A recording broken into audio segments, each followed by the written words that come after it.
Assalamualaikum warahmatullahi wabarakatuh. Apa kabar adik-adik mahasiswa sekalian? Alhamdulillah, kita bersyukur kepada Allah Subhanahu wa taala pada pertemuan kali ini melalui video pembelajaran yang Bapak sampaikan melalui video pembelajaran ini, yaitu mata kuliah Statistik Pendidikan. Adapun sub CPMK atau capaian pembelajaran mata kuliah yang perlu adik-adik ketahui yaitu tentang konsep dasar statistika dan notasi penjumlahan. Baik adik-adik, tujuan pembelajaran pada kali ini yang pertama, adik-adik mahasiswa diharapkan dapat memahami konsep dasar statistika dan pentingnya dalam analisis data. Yang kedua, adik-adik diharapkan mengenal jenis-jenis data dalam statistika. Yang terakhir, yang ketiga, adik-adik diharapkan dapat memahami penggunaan notasi penjumlahan atau sigma dalam perhitungan statistika. Selanjutnya, adik-adik pengertian statistika. Yang pertama definisinya, statistika adalah ilmu yang mempelajari cara pengumpulan, analisis, interpretasi, dan penyajian data. Adapun manfaatnya, yaitu bisa menyederhanakan data yang kompleks, yang kedua mengambil keputusan berdasarkan data, dan yang ketiga memprediksi dan membuat estimasi. Lalu bidang penerapan yang bisa digunakan ilmu statistika di mana aja? Luas statistika, bidang statistika itu ada di sekalian ya. Yang pertama bisa di dunia pendidikan, bisa juga di ekonomi, di perekonomian, bisa juga di bidang kesehatan, bisa juga di sains dan lainnya. Kalau di pendidikan mungkin adik-adik bisa tahu data hasil TS, data hasil UAS ya. Kalau di tingkat perguruan tinggi, kalau di tingkat sekolah mungkin hasil belajar siswa ya. Atau mungkin data guru-gurunya, guru-guru yang mengajar dengan model-model pembelajaran tertentu dan sebagainya, itu bisa kita lihat melalui data yang kita ambil atau yang kita perlukan di sebuah instansi atau di lembaga pendidikan. Begitu juga di ekonomi. Ya, kalau di ekonomi mungkin bisa melihat data kesejahteraan masyarakat, data tingkat kemiskinan, kesejahteraan tadi ya, ekonomi. Kalau di kesehatan mungkin di satu daerah tentang data penyakit malaria apakah sudah menurun atau belum. Mungkin yang sekarang lagi viral data tentang stunting, bagaimana penanganan stunting, apakah ada penurunan, ada peningkatan dan sebagainya. Banyak ya data-data yang bisa kita angkat di dalam kehidupan nyata kita.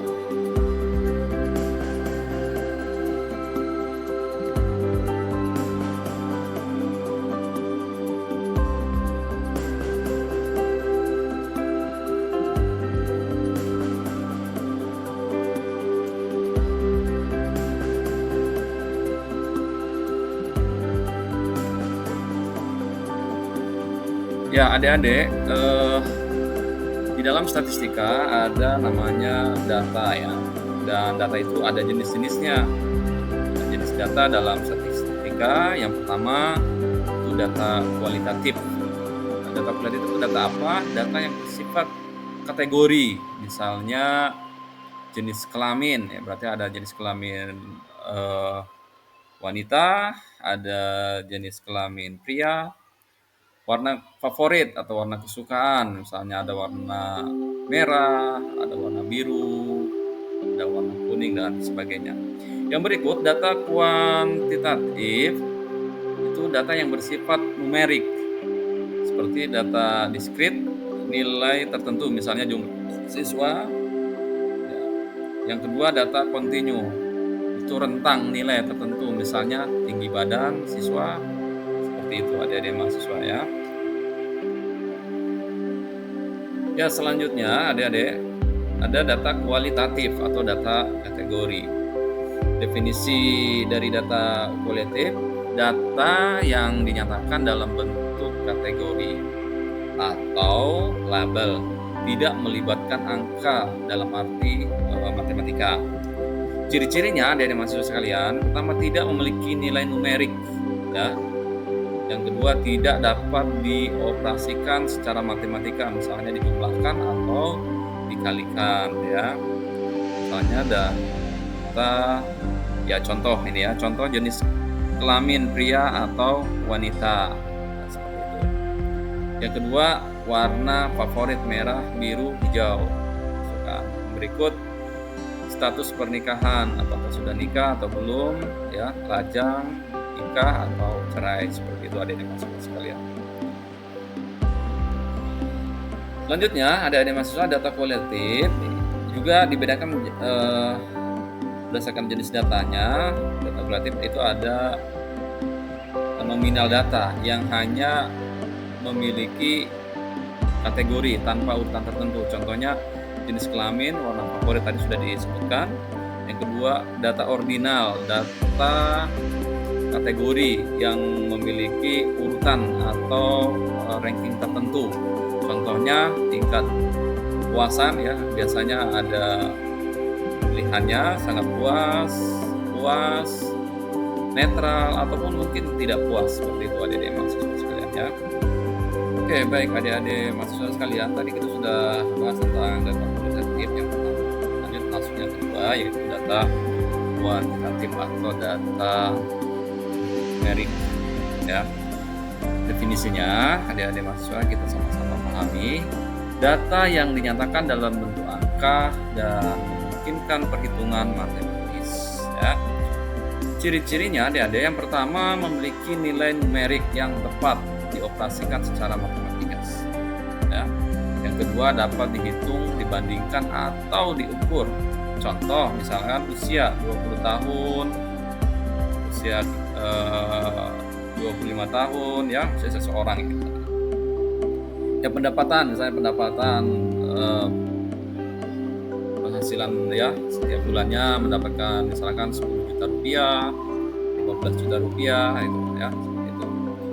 Berikut jumlah siswa, mungkin dalam satu kelas ada 30 siswa, ada 40 siswa, ada 60 siswa dan seterusnya. Oke, adik-adik mahasiswa, jenis data kuantitatif dibagi menjadi dua. Yang pertama data diskrit, yang kedua data kontinu. Data diskrit yaitu data yang memiliki nilai-nilai tertentu atau bilangan bulat dan tidak memiliki nilai antara. Misalnya jumlah siswa dalam kelas ada 20 siswa, atau kelas berikutnya ada 25 siswa, atau mungkin di kelas yang lainnya ada 30 siswa. Begitu juga kita lihat contoh yang lain, misalnya di parkiran. Ada mobil di parkiran 5 buah mobil, ada 10 mobil, ada 15 mobil. Nah, itu jelas hasil perhitungan ya.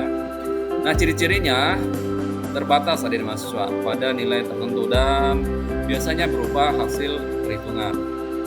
Lalu yang berikutnya yaitu data continuous data. Data yang dapat memiliki nilai apa saja dalam rentang tertentu, termasuk pecahan atau desimal.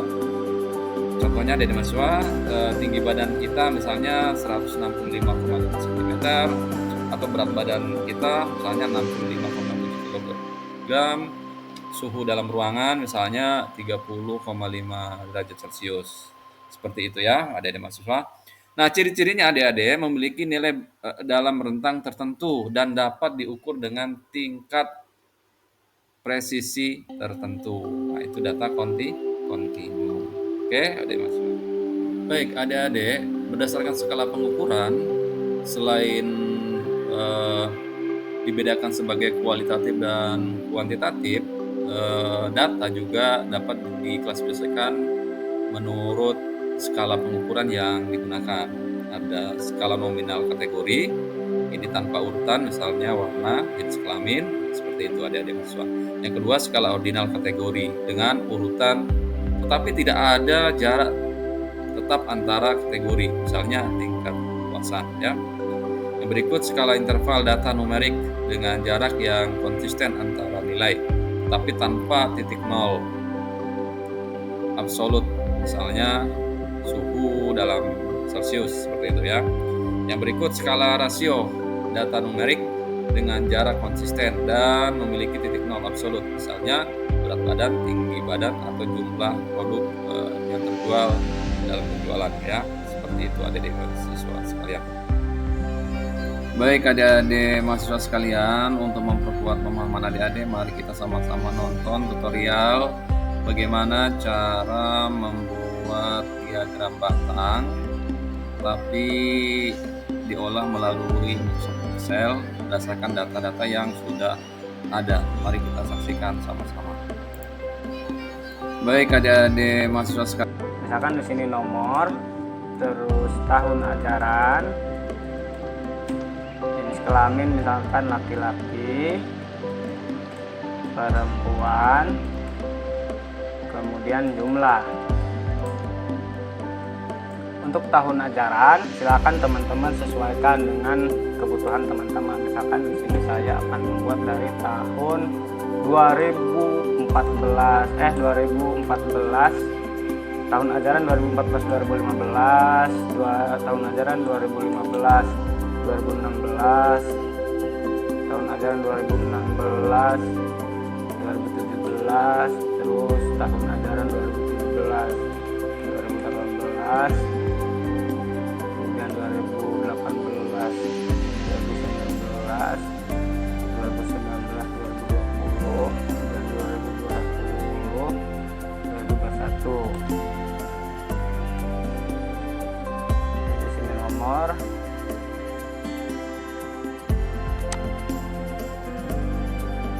Kemudian untuk tahun ajaran 2014-2015, misalkan di sini kita ambil contoh aja ya, ini hanya sementara. Misalkan contoh jumlah siswa laki-laki pada tahun tahun ajaran 2014-2015 yaitu misalkan 50, sedangkan perempuannya misalkan 40. Untuk 2015-2016 itu misalkan 70, perempuan 50 tahun ajaran.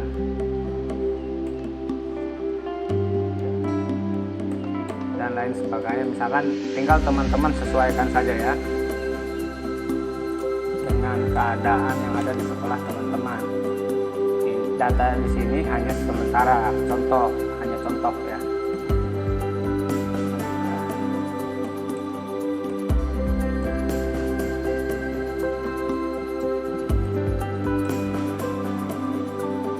Kemudian teman-teman, untuk kolom jumlah kita gunakan fungsi sum ya. Caranya yaitu sama dengan ketik sum, kurung buka, pilih sel C2, kemudian arahkan kursor sampai keluar, sampai kursornya menjadi tanda panah seperti itu ya. Nah, tinggal teman-teman tekan lalu tarik ke pinggir, kemudian enter. Nah, setelah itu tinggal teman-teman tekan shift pada sel E2, kemudian tekan bawah, kemudian tekan Ctrl D. Nah, sehingga untuk sel E3 dan seterusnya itu otomatis menjumlah. Nah ya teman-teman, seperti itu. Kemudian silakan teman-teman berikan border kepada tabel yang teman-teman buat. Lalu percantik sesuai dengan selera teman-teman, biar indah dipandang dan lain-lain. Nah, selanjutnya pilih menu insert, kemudian arahkan kursor ke menu chart dan pilih yang ini ya, insert column or bar chart. Ini ya. Di sini silahkan teman-teman pilih yang mana teman-teman suka. Di sini saya akan memilih yang ini, yang apa ini namanya, clustered column. Nah, kemudian akan keluar seperti ini ya pada tampilan Microsoft Excel teman-teman. Ini namanya chat area. Kemudian klik kanan pada chat area. Lalu pilih select data. Nah, kemudian silahkan arahkan kursor ke sel B1, kemudian tekan shift, arah kiri, kemudian arah bawah. Lalu pilih OK. Nah, seperti itu teman-teman. Kemudian setelah itu akan keluar grafik pertumbuhan siswanya, teman-teman. Di sini tinggal teman-teman menyesuaikan dengan selera teman-teman. Mau kayak gimana kan? Waduh, seperti itu. Mau seperti apa? Tinggal di sini teman-teman menyesuaikan dengan selera teman-teman. Mau jenis yang seperti apa grafiknya? Tuh. Ada yang seperti ini ya teman-teman ya.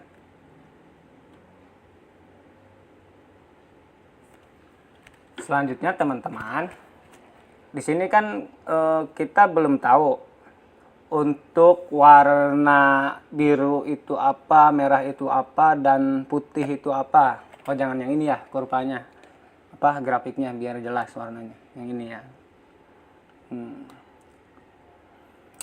Di sini kan kita belum tahu warna biru itu apa, warna orange itu apa, warna abu-abu itu apa. Terus ini apa, angka yang di pinggir kiri kan samping kiri ini apa, terus angka yang di bawah ini apa, terus ini apa, kita belum tahu. Caranya yaitu silahkan teman-teman klik ini ya. Untuk memberikan judul kepada grafik yang kita buat itu, klik pada chat title ini 2 kali teman-teman ya. Kemudian hapus. Silahkan masukkan judul, misalkan grafik pertumbuhan siswa. Nah, tinggal teman-teman sesuaikan hurufnya, terus ketebalan dan lain sebagainya, ukurannya itu kembali pada teman-teman, kembali lagi ke selera teman-teman. Nah, seperti ini teman-teman. Kemudian untuk menambahkan poin-poin pada grafik ini, silahkan teman-teman pilih chat areanya, kemudian pilih chat elemen yang tambah ini ya. Nah, terus silakan teman-teman centang poin-poin ini sesuai dengan kebutuhan teman-teman. Misalkan axis title. Nah, axis title teman-teman berarti di sini kita akan memberikan definisi pada angka-angka yang ada di samping kiri ini. Misalkan di samping kiri ini adalah jumlah siswa. Kemudian data label. Nah, data label ini ya, angka yang ada di atas ini. Misalkan yang biru ini 50, terus yang orange ini 40. Berarti nanti ya, belum. Nah, data tabel. Setelah kita mengklik data tabel, maka ada definisinya di bawah. Warna biru itu laki-laki, warna orange itu perempuan, dan abu-abu itu jumlah. Kita langsung coba ya. Ntar dulu, ini legend ini apa? Oh sama ya, sama. Langsung saja kita coba ya teman-teman, berfungsi apa tidak grafiknya. Coba kita rubah jumlah siswa laki-laki pada tahun ajaran 2014-2015 misalkan jadi 10. Apakah dia akan menurun? Oh ya teman-teman, berfungsi. Baiklah teman-teman, demikian cara membuat grafik pertumbuhan siswa menggunakan Microsoft Excel. Mohon maaf apabila ada kesalahan pada penjelasan yang saya paparkan. Jangan lupa like, share, komen, dan subscribe agar admin lebih semangat lagi membuat konten tutorialnya. Assalamualaikum. Terima kasih telah menonton channel ini. Jangan lupa tekan tombol like. Adik-adik, yang terakhir yaitu notasi penjumlahan sigma. Jadi simbol sigma kalau adik-adik biasa kerja di Excel ini adalah lambang sum. Digunakan untuk menjumlahkan sekumpulan nilai. Jadi rumusnya seperti ini, sigma I NI sama dengan 1. Sedangkan XI sama dengan, ini kalau dijumlahkan, X1 tambah X2 tambah X3 dan seterusnya. Ini dijumlahkan, di mana XI adalah elemen dan data ke I, dan N adalah jumlah total elemen data. Ini contohnya, jika data nilai siswa 75, 80, 85, 50, maka sigmanya atau sumnya ya kita jumlahkan dari data terendah 75 sampai data yang terakhir yaitu 90. Berarti 75 ditambah 80 tambah 85 tambah 90. Totalnya 330. Demikian ya untuk menjumlahkan data. Baik adik-adik, terima kasih sudah menonton video pembelajaran pada pertemuan kali ini. Semoga apa yang sudah Bapak sampaikan adik-adik bisa memahami dan menerapkan dalam kehidupan sehari-hari. Mohon maaf. Assalamualaikum warahmatullahi wabarakatuh.